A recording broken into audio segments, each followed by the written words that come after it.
یہ بھی کچھ زیادہ عرصے پہلے کی بات نہیں جب طاقت کے زام میں بھارتی حکومت نے جنت نظیر وادی میں لاک ڈاؤن کا افریت نافذ کر کے مقبوضہ کشمیر کو قید خانے میں تبدیل کر دیا تھا۔ کسی مظلوم کی آہ سے مودی کا دل پگھلتا نہ تھا۔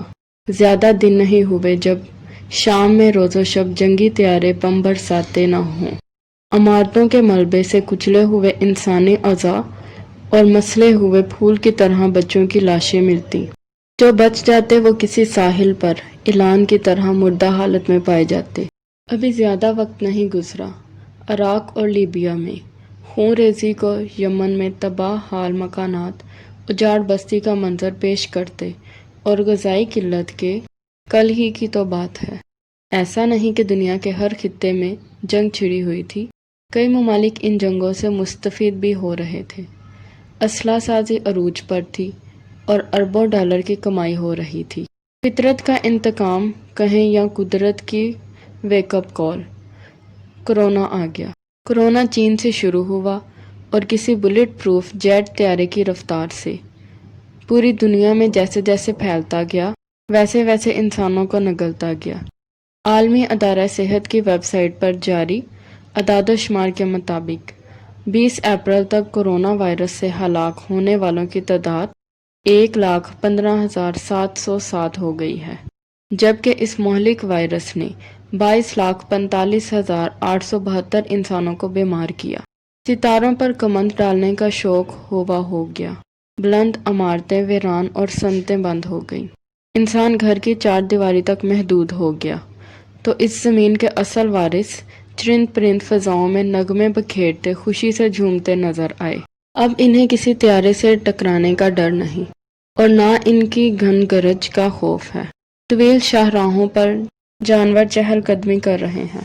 شاذ و نادر کہیں کوئی شخص اپنے انسان ہونے کا ثبوت دے دیا کرتا تھا، لیکن اب جہاں کورونا وائرس سے بہت سی قیمتی چیزیں چلی گئی، وہیں سب سے قیمتی چیز انسانیت لوٹ آئی ہے۔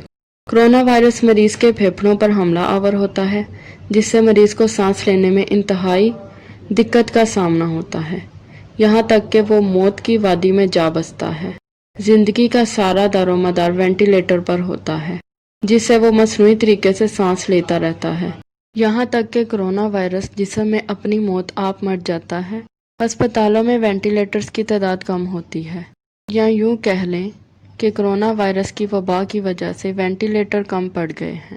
طبی عملے کے لیے یہ فیصلہ کرنا مشکل ہو جاتا ہے کس مریض کو ترجیح دی جائے اور کسے محروم رکھا جائے۔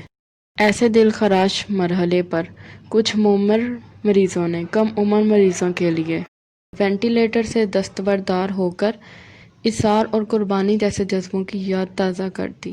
بیلجیم کی 90 سالہ خاتون سوزین اور اٹلی کے پادری 72 سالہ گوسپے نے نوجوان مریضوں کے حق میں وینٹیلیٹر سے دستبردار ہو کر موت کو ہنستے ہوئے گلے لگایا۔ دیگر ممالک میں بھی ایسے واقعات درجنوں کی تعداد میں رونما ہوئے ہیں۔